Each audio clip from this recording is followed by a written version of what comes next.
जय हिंद मेरे प्यारे साथियों। और इस प्यारी सी क्लास में आप सभी का बहुत ही स्वागत है। साथ ही हम लोग यहाँ पर आज हिंदी के 37 क्वेश्चंस को डिस्कशन कर रहे होंगे। और साथ ही जो 37 के 37 क्वेश्चन है ये प्रीवियस ईयर बेस्ड क्वेश्चंस हो रहे होंगे, क्योंकि साथ ही किसी भी एग्जाम के लिए प्रीवियस ईयर क्वेश्चंस को देखना बहुत ही जरूरी होता है। साथ ही हमने इसमें पुलिस रेडियो ऑपरेटर जो रिसेंट में एग्जाम हुआ है या फिर हाल ही में जो यूपी पुलिस का 17-18 फरवरी को एग्जाम हुआ था, सारे क्वेश्चंस के थ्रू हमने नए क्वेश्चंस बनाने का काम किया है, जो कि आपके एग्जाम में मेरे साथियों यहाँ पर पूछा जा सकता है। बाकी साथियों सारे क्वेश्चंस को सबसे पहले आपको खुद से करने हैं। अगर आपको नहीं आते हैं तभी आपको यहाँ पर वीडियो को आगे देखना है। बाकी नहीं भी आता है तो आपको उस क्वेश्चंस को नोट डाउन भी कर लेना है। और साथ ही इस प्रैक्टिस सेट के लिए आपको कॉपी और पेन लेकर ही बैठना है। तो साथियों सबसे पहले आप सभी के लिए एक मोटिवेशन कोड है जो कि आपको ऊर्जावान बनाएगा। जैसे कि पंख ही काफी नहीं है आसमान में ऊंची उड़ान के लिए। क्या मेरे साथी, सिर्फ पंख ही काफी नहीं है आसमान में यहाँ पर ऊंची उड़ान के लिए, हौसला भी होना चाहिए ऊंची उड़ान के लिए। मेरे साथी क्या होता है, पंख ही काफी नहीं है आसमान में ऊंची उड़ान के लिए, हौसला भी चाहिए ऊंची उड़ान के लिए। मतलब कि आप सोचते होंगे कि मेरे पास रिसोर्स नहीं है पढ़ने का। दोस्तों रिसोर्स से ही आप लोग पढ़ाई ऐसा थोड़ी ना कर सकते। रिसोर्स नहीं है तभी आप दोस्तों मेहनत के दम पे यहाँ पर पढ़ सकते हैं। बस आपके अंदर यहाँ पर हौसला होना चाहिए, जुनून होना चाहिए। और दोस्तों आपका एग्जाम बहुत ही जल्द होने वाला है, इसलिए आपको यहाँ पर अपनी तैयारी मन से यहाँ पर कर लेनी है। तो साथियों बात को न बढ़ाते हुए हम बढ़ेंगे अपने पहले प्रश्न की तरफ। और पहला प्रश्न मेरे साथी काफी बेहतरीन लेवल का यहाँ पर प्रश्न होने वाला है। साथियों ये प्रश्न कह रहा है कि निम्नलिखित में से सही वर्तनी वाला शब्द आपको चुनना है। तो इन चारों विकल्पों में से कौन सा ऐसा विकल्प है जो कि मेरे साथी यहाँ पर एकदम सही वर्तनी वाला शब्द मेरे साथी यहाँ पर होने वाला है। तो क्या यहाँ पर आपका विलोक्षण या फिर विलेक्षण या फिर विलक्षण या फिर विलक्षण यहाँ पर होने वाला है। तो साथियों इसका ऑप्शन नंबर सी यहाँ पर काफ़ी सही होता है, क्योंकि साथ ही अगर हम विलक्षण को यहाँ पर देखते हैं तो कहीं ना कहीं इसमें छोटी की मात्रा और फिर ल फिर छ फिर उसके बाद अड़ हो जाता है। तो इस प्रकार से आप लोग समझ सकते हैं कि ऑप्शन नंबर सी यहाँ पर सही हो जाता है। अगला प्रश्न है कि लड़कियों को जाने दो, इसका शुद्ध रूप आपको बताना है। साथ ही उसका शुद्ध रूप यहाँ पर क्या होने वाला है। तो काफ़ी मोस्ट इंपोर्टेंट क्वेश्चन है और पुलिस कांस्टेबल में कई बार यहाँ पर क्वेश्चन पूछा गया, इसलिए दोस्तों आपको यहाँ पर कि स्टार लगा के रखना है। बहुत ही बेहतरीन क्वेश्चन है। तो लड़कियों को जाने दो शुद्ध यहाँ पर रूप क्या होगा। तो लड़कियों को जानो दो या फिर लड़कियां को जाने दो। दोस्तों यहाँ पर को जाने दो फिर इसको को जाने दो, ये दोनों के दोनों में साथी कहीं ना कहीं गलत हो रहे होंगे। जबकि ऑप्शन नंबर सी और डी लड़कियों को जाने दो और लड़कियों को जाने दो, ये दोनों ऑप्शन से मेरे साथी एक ही तरह है और ये दोनों यहाँ पर सही होने वाले हैं।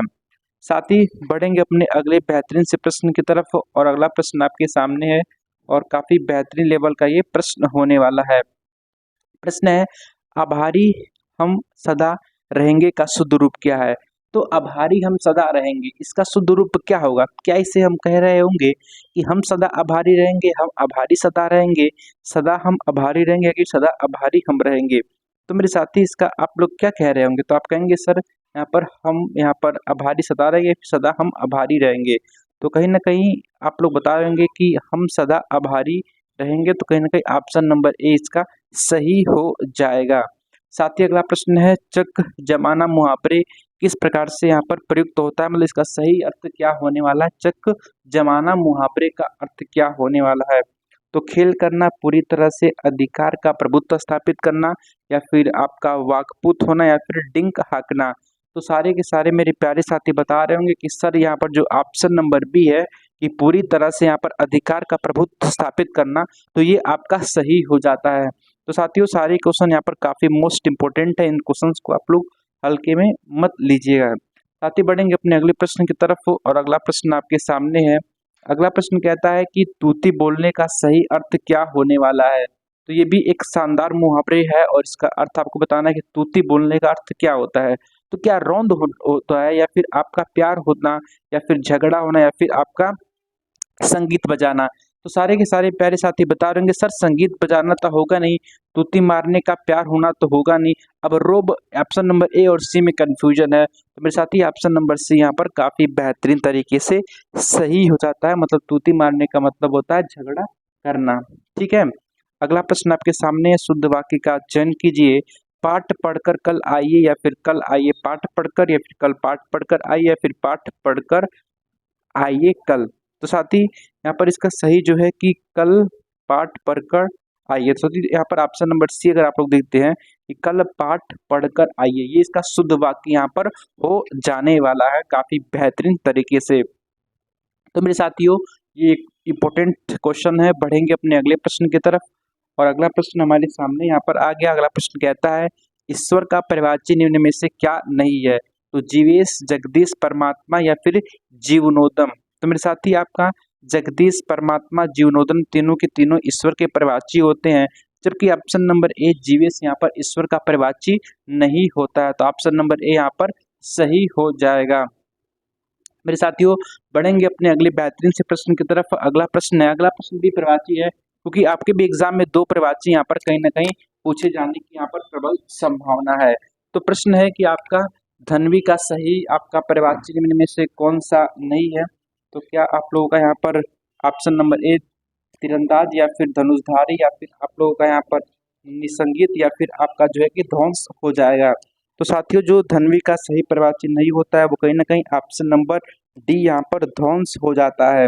बढ़ेंगे साथ ही अगले प्रश्न की तरफ, और आज दोस्तों हम लोग 20 मिनट में पूरे 37 क्वेश्चन का डिस्कशन कर रहे होंगे। साथियों अगला प्रश्न है, शक्ति का यहाँ पर उपासक के लिए एक शब्द क्या है?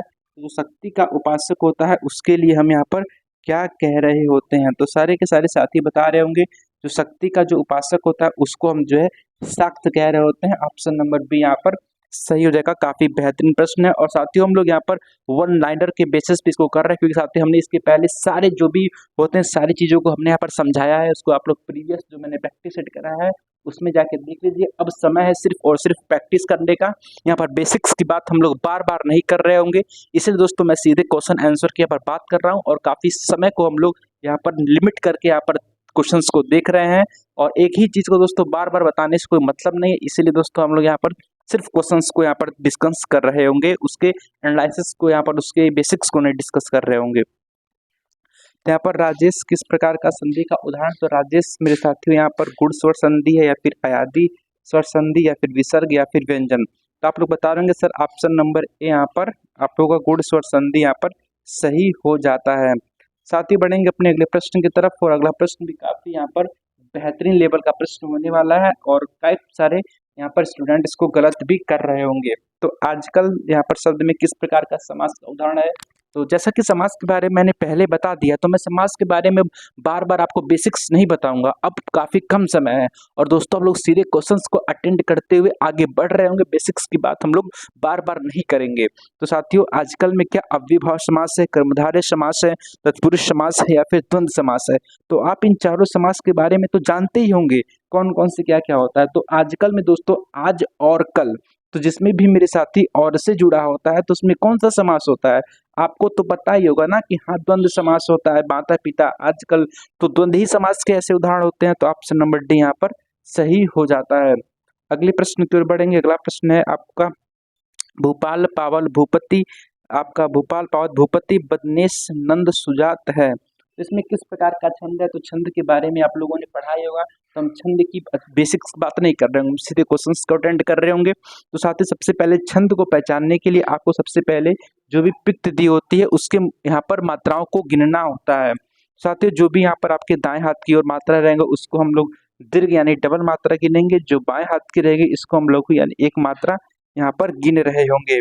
तो भोपाल में दोस्तों यहाँ पर दो हो जाएगा, दो हो जाएगा, यहाँ पर एक हो जाएगा, फिर दो, फिर एक, फिर एक, फिर मेरे साथी दो, एक, फिर एक, फिर एक, मतलब दो दो चार पाँच छः सात आठ नौ 10 11 12 13 14, मेरे साथी टोटल इसमें 14 मात्राएं हैं।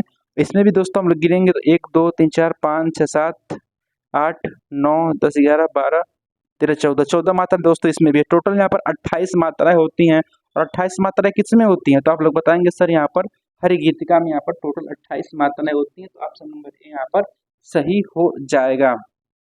तो मेरे साथी हम बढ़ेंगे अगले प्रश्न की तरफ, और अगला प्रश्न आपके सामने है जो कि काफी इंपोर्टेंट यहाँ पर प्रश्न होने वाला है।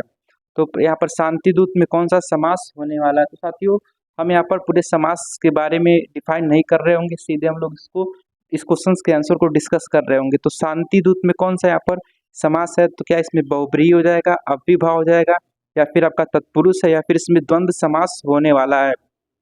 तो आप लोग बताएंगे कि सर यहाँ पर शांति दूत, तो शांति के लिए जो दूत भेजा जाता है तो उसके लिए यहाँ पर तत्पुरुष समास हो जाता है। बाकी तत्पुरुष समास में मेरे साथियों आप लोग कारक के 8 भेद जानते हैं, तो उसमें से अगर जो पहला होता है कर्म, और आप लोग यहाँ पर अधिकरण को छोड़ के सारे आपके तत्पुरुष के अंदर यहाँ पर देखने को मिल जाते हैं। तो ऑप्शन नंबर सी यहाँ पर सही हो जाएगा।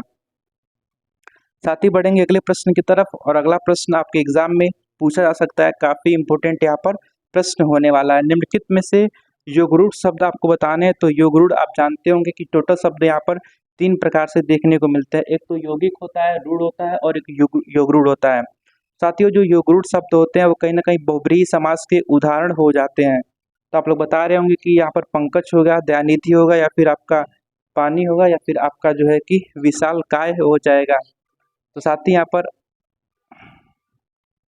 साथियों यहाँ पर ऑप्शन नंबर ए आपका जो है कि पंकज यहाँ पर सही हो जाएगा। ये आपका योगरूढ़ शब्द होता है। जबकि यदि हम बात करते हैं यौगिक की, तो यौगिक में हम जैसे कि आपका हो गया आजकल, तो कहीं ना कहीं इसमें 2 शब्द जुड़कर एक शब्द बनाते हैं, वो आपका यौगिक हो जाता है। जबकि रूढ़ शब्द की हम बात करेंगे तो ये आपका स्पेशल एक ही होता है, इसमें हम कोई लिंग, संधि, समास ये वगैरह नहीं देख सकते हैं। तो ऑप्शन नंबर ए यहाँ पर बेहतरीन तरीके से सही हो जाता है। हम बढ़ेंगे अपने अगले बेहतरीन से प्रश्न की तरफ, और अगला प्रश्न मेरे साथियों है, जो आंखों से न देखा जा सके के लिए एक शब्द क्या होगा। तो जो आंखों से न देखा जा सके तो उसको क्या हम अतीन्द्रिय कहेंगे, अगोचर कहेंगे, असहज कहेंगे, या फिर दृष्टिहीन कहेंगे। तो मेरे साथी जो आंखों से आप देख ही नहीं सकते हैं तो उसको आप अगोचर कहेंगे। ये तो दृष्टिहीन मतलब तो दिखना ही नहीं होता है ना मेरे साथी। असहज तो होगा नहीं, अतीन्द्रिय तो होगा नहीं। तो ऑप्शन नंबर बी यहाँ पर बेहतरीन तरीके से यहाँ पर सही हो जाता है। बढ़ेंगे अपने अगले प्रश्न की तरफ, और साथियों अगला प्रश्न कहता है, इन्हीं हथियारों से एक का रचयिता कौन है। तो इन्हीं हथियारों से के रचयिता कौन है, तो मेरे साथी आपके लेखक और रचयिता से भी आपके एग्जाम के अंदर बहुत सारे प्रश्न बन सकते हैं इस बारी। जैसा कि जो 17-18 फरवरी में जो एग्जाम हुआ, तो वहां से हमने देखा कि साहित्य के काफी प्रश्न यहाँ पर कम देखने को मिलेंगे। लेकिन ऐसा नहीं है कि उस बारी अगर प्रश्न कम पूछे गए तो इस बारी भी प्रश्न कम ही पूछे जाएंगे। साथियों इस बारी लगभग 3 से 4 क्वेश्चन शायद तो उससे पूछ सकते हैं, क्योंकि इस बारी एजेंसी भी अलग हो रही होगी, और जो पहले की जो एजेंसी थी उसको यहाँ पर वैसे ही ब्लैकलिस्ट कर दिया गया है। तो आपको हर एक फेज के लिए यहाँ पर तैयार हो जाना है। तो साथियों इन्हीं हथियारों के रचयिता कौन है, तो क्या अक्षरकांत है, या फिर पंत है, या फिर निराला है, या फिर आपके महादेवी वर्मा हो जाते हैं। साथ ही आप लोग बता रहे होंगे ऑप्शन नंबर ए जो कि अक्षरकांत होता है, इसका सही आंसर हो जाएगा। बढ़ेंगे अपने अगले बेहतरीन से प्रश्न की तरफ, और अगला प्रश्न मेरे साथी क्या कहता है। अगला प्रश्न है, कादंबरी के लेखक कौन है। तो कादंबरी के लेखक क्या हर्ष हैं, क्या बाल भट्ट साहब जी हैं, या फिर रस खान है, या फिर बिहारी हैं। तो सारे के सारे मेरे प्यारे साथी बता रहे होंगे कि सर यहाँ पर जो कादंबरी है ना वो बाल भट्ट की रचना है। हमने कहा हाँ आप लोग तो बहुत चालाक हो गए हैं। तो सर यहाँ पर काफी इंपॉर्टेंट क्वेश्चन था और इसको आप लोग छाप रहे होंगे। बाकी मेरे साथियों अगले प्रश्न की ओर बढ़ेंगे। हे खगमृग हे मधुकर श्रेणी तुम देखी सीता मृग नैनी में कौन सा यहाँ पर रस होने वाला है। साथी रस तो आपने पढ़ाई होगा, रस जो है टोटल यहाँ पर 9 प्रकार के होते हैं, जबकि यहाँ पर 9 प्रकार के होते हैं, कामता प्रसाद गुरु के अनुसार यहाँ पर 8 प्रकार के होते हैं, जबकि परीक्षा में आपको यहाँ पर 9 प्रकार के ही बताने हैं। बाकी मेरे साथियों ऐसे यदि रस में बात करते हैं तो उसमें विभाव होता है, अनुभाव होता है, अस्थाई भाव होता है, संचारी भाव होता है। तो अस्थाई भाव की संख्या यहाँ पर 9 हो जाती है मेरे साथी, जबकि यहाँ पर संचारी भाव की संख्या 33 होती है, जबकि अनुभाव की संख्या 4 होती है, और विभाव की संख्या यहाँ पर 2 हो जाती है। और साथ ही सबसे इम्पोर्टेंट है संचारी भाव जो है किसी भी जो रस की जो पित्त है उसमें शुरू से लेकर अंत तक नहीं रहता है मेरे साथियों, कुछ समय के लिए ही यहाँ पर रहता है, जबकि अस्थाई भाव शुरू से लेकर अंत तक यहाँ पर जुड़ा रहता है। तो ये तो आपको मैंने रस के बारे में बेसिक्स बता दिया, बाकी नॉलेज हम अगले वीडियो में यहाँ पर देख रहे होंगे। बस जरूरत है तो आपको इस सीरीज से जुड़ने की। तो मेरे साथी हे खगमृग हे मधुकर श्रेणी तुम देखी सीता मृग नैनी में कौन सा समास है। तो क्या उसमें कौन सा रस है, तो क्या इसमें करुण रस है, रौद्र रस है, संयोग श्रृंगार रस है, या फिर वियोग श्रृंगार रस है। तो सबसे पहले मेरे साथी यहाँ पे श्रृंगार रस तो है, लेकिन आप लोग ध्यान दीजिए कि ये जो श्री रामचंद्र है वो कहीं ना कहीं अपने लिए बोलते हैं कि आपका जो है कि सीता जी के बोलते हैं कि हे खगमृग हे मधुकर नैनी तुम देखी सीता मृग नयन। तो इसमें कहीं न कहीं मेरे साथी वियोग की बात हो रही है कि जब सीता जी यहाँ पर जो है कि लंका चली जाती हैं, तो श्री राम जो है एक पक्षी से कह रहे होते हैं कि ये सारी बातें, तो इसलिए कहीं न कहीं वियोग श्रृंगार रस यहाँ पर सही होने वाला है। मेरे साथी बढ़ेंगे अगले प्रश्न की तरफ, और अगला प्रश्न काफ़ी बेहतरीन होने वाला है, जो कि आपकी एग्ज़ाम में यहाँ पर पूछा जा सकता है। तो मेरे साथियों, दाल रोटी में कौन सा समास होने वाला है? तो काफ़ी यहाँ पर ईज़ी है, और आप लोग इसको मेरे साथी आँख बंद करके ही बता रहे होंगे, सर कैसे टुच्चे से क्वेश्चंस लाए हैं। ऑप्शन नंबर ए यहाँ पर सही है। लेकिन मेरे साथी ये क्वेश्चन पूछे गए हैं, आपके भी एग्ज़ाम में यहाँ पर पूछे जा सकते हैं। अगला प्रश्न मेरे साथी, कितनी नाव में कितनी बार? और इसके लिए यहाँ पर ज्ञानपीठ पुरस्कार भी मेरे साथी मिल चुका है हिंदी का। तो ये किसकी रचना है? तो क्या ये नीरज की है, या फिर हमारे अकीय साहब की है, या फिर विष्णु प्रभाकर साहब की है जिन्होंने आवारा मसीहा लिखा है, या फिर शिव प्रसाद सिंह की है? तो आप लोग बता रहे होंगे सर सचिनानंद हीरानंद वात्स्ययन अज्ञे जी की यहाँ पर ये रचना है, कितनी नाव में कितनी बार, और इसके लिए यहाँ पर ज्ञानपीठ पुरस्कार भी मिल चुका है। काफी इंपॉर्टेंट क्वेश्चन है, यूपी पुलिस रेडियो ऑपरेटर में पूछा गया प्रश्न है, तो आप लोगों को भी इस क्वेश्चन को छाप के चलना है। मेरे साथ ही बढ़ेंगे अगले प्रश्न की तरफ, और अगला प्रश्न आपके सामने है कि बीजक के लेखक कौन होने वाले हैं? दोस्तों, बीजक जो है कहीं ना कहीं बहुत ही फेमस रचना है, और आपके एग्जाम में यहाँ पर पूछे जाने की भी प्रबल संभावना है। तो क्या ये कबीर दास की है, या फिर सूरदास की है, या फिर तुलसीदास की है, या फिर मलिक मोहम्मद जैसी है, जो कि एक प्रेमाश्रयी शाखा के कवि हैं और जिन्होंने पद्मावत की रचना की है? तो आप लोग बता रहे होंगे सर जो बीजक है ना वो कबीर दास के। हमने कहा हाँ, तो कबीर दास कौन सी शाखा के थे? तो आप कहेंगे सर ये जो है आपका ज्ञानश्रेयी शाखा के, बहुत इनके अंदर ज्ञान था। हमने कहा ठीक है, तो बीजक जो है इनका ये रचना हो जाता है। अगला प्रश्न है कि विनय पत्रिका किसकी यहाँ पर कृति होने वाली है? तो विनय पत्रिका भी मेरे साथी काफी फेमस है, और इसके अंदर के जो दोहे भी होते हैं वो भी एग्जाम के अंदर देखने को मिलते हैं, और उन दोहे को तो हम अगले प्रैक्टिस सेट में ले रहे होंगे। लेकिन विनय पत्रिका क्या सूरदास की है, फिर जैसी की है, मंजन की है, या फिर तुलसीदास की होने वाली है? तो सारे साथी बता रहे होंगे कि सर यहाँ पर तुलसीदास की जो है विनय पत्रिका यहाँ पर होने वाली है। हमने कहा हाँ, आपने बिल्कुल सही इसका आंसर बताया। तो मेरे साथी इसी के साथ बढ़ेंगे अगले प्रश्न की तरफ, और अगला प्रश्न मेरे साथी आपके सामने है कि दोहा में कितने चरण होते हैं? तो क्या आपने दोहा नहीं पढ़ा है मेरे साथी? आपका दोहा हो गया, सोठा हो गया, आपका उलाला हो गया, ये जो 3-4 होते हैं मेरे साथी, वो कहीं ना कहीं आपके सम्मात्रिक छंद के अंतर्गत देखने को मिलते हैं, और इसमें टोटल यहाँ पर 4 चरण होते हैं। तो ऑप्शन नंबर बी यहाँ पर बेहतरीन तरीके से आप लोग इसका आंसर लगा रहे होंगे। और मेरे साथ ही इसी के साथ अगला प्रश्न आपके सामने है, चौपाई के प्रत्येक चरण में कितनी मात्राएं होती हैं? तो चौपाई क्या आपने नहीं पढ़ा है मेरे साथी? आप कहेंगे हाँ, चौपाई तो हमने बार बार पढ़ा है। तो हमने कहा चौपाई में कितनी मात्राएं होती हैं? तो बोलेंगे सर यहाँ पर 16-16 मात्राएं हो जाती हैं। और साथ ही इन प्रश्न को आप इजी प्रश्न मत समझिएगा, ये प्रश्न पूछे जाए, अगर 37 क्वेश्चन आपके एग्जाम में प्रश्न पूछे गए तो इसका मतलब ये थोड़ी ना कि 37 के 37 आपके हार्ड ही क्वेश्चन पूछे जाएंगे। उसमें 20 क्वेश्चन इजी पूछे जाएंगे, 10 क्वेश्चन मॉडरेट पूछे जाएंगे, 7 क्वेश्चन यहाँ पर हार्ड पूछे जाएंगे। तो इस प्रकार से आपका रेशियो यहाँ पर देखने को मिल जाता है। बढ़ेंगे अपने अगले प्रश्न की तरफ, और अगला प्रश्न भी मेरे साथी काफी इंपॉर्टेंट होने वाला है। उत्साह किस रस का स्थायी भाव? तो आप कहेंगे सर उत्साह जो होता है ना वो कहीं ना कहीं आपका वीर रस का स्थायी भाव होने वाला। हमने कहा हाँ, आसान सा क्वेश्चन है, इसको दोस्तों हम लोग ज्यादा डिस्कस भी नहीं कर रहे होंगे। अगला प्रश्न है, लक्ष्मी का प्रवाची क्या होगा? तो कमला होगा, या फिर सिंधु सुधा होगा, या फिर यमा होगा, या फिर ये सभी होगा? तो मेरे साथ जो लक्ष्मी का प्रवाची होता है, लक्ष्मी को हम कमला भी कहते हैं, सिंधु सुधा भी कहते हैं, रमा भी कहते हैं। तो ये सभी ऑप्शन नंबर डी यहाँ पर इसका सही आंसर हो जाएगा।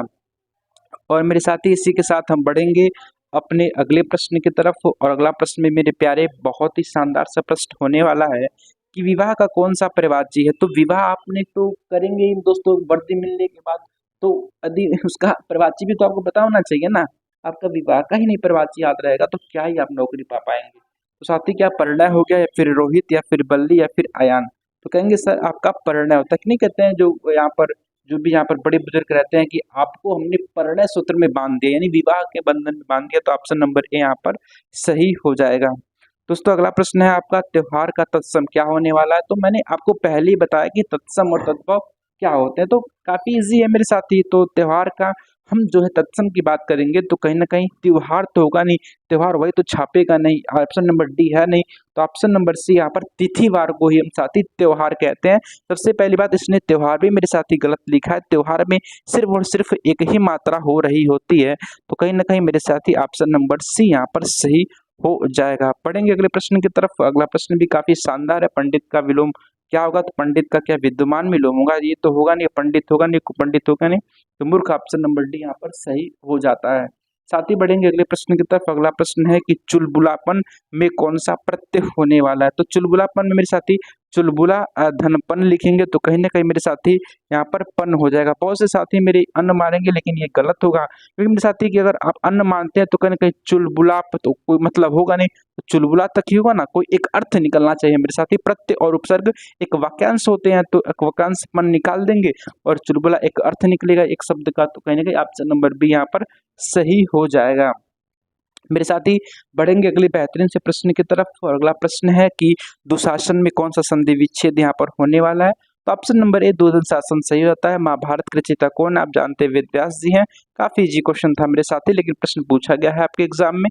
कौन सा ध्वनि अल्प प्राण है, तो अल्प प्राण जानते हैं जिसमें कम प्राणवायु लगते हैं, जिसमें आपका जो है यदि हम देखते हैं first second third fourth fifth में हम जो है कि हिंदी के जो व्यंजन जो 25 होते हैं, जिसे स्पर्शी व्यंजन कहते हैं, जैसे क ख ग घ अड़ च छ ज झ ये, इस प्रकार से हम इसको बांटते हैं। तो कहीं ना कहीं जो इस रो का जो पहला होता है और तीसरा होता है और आपका पांचवा होता है, ये तीनों के तीनों आपके जो है अल्प प्राण में देखने को मिल जाते हैं। तो वैसे साथ ही हम बात करते हैं कचट तप, तो आपका क च ट त, तो वैसे त आ रहा है तो कहीं ना कहीं ऑप्शन नंबर डी यहाँ पर सही हो जाएगा।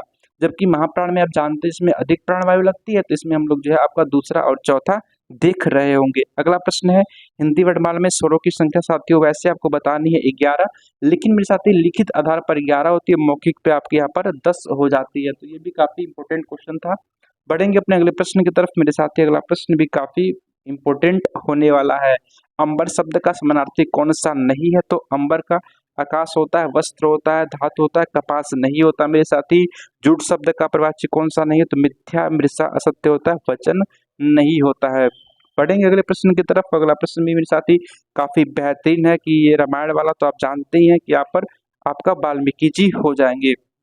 साथियों आज का स्कोर आपका कम से कम 30 प्लस यहाँ पर होना चाहिए, जिस तरह का यह प्रैक्टिस सेट था। बाकी दोस्तों आशा करता हूँ आपने सारी शुरू से लेकर अंत तक वीडियो देखी होगी। दोस्तों इसी प्रकार अल्टरनेट पे ये वीडियो आपको प्रोवाइड की जाती है, आप लोग इस प्रैक्टिस सेट के माध्यम से अपनी तैयारी में चार चांद लगा सकते हैं और एक अच्छा स्कोर हिंदी में पा सकते हैं, ये मैं दावे के साथ कह सकता हूँ। बाकी वीडियो अच्छी लगी हो तो चैनल को शेयर सब्सक्राइब एंड लाइक जरूर करें और अपना ध्यान रखें और पढ़ाई को करते रहिए एक नई ऊर्जा के साथ। जय हिंद फ्रेंड्स।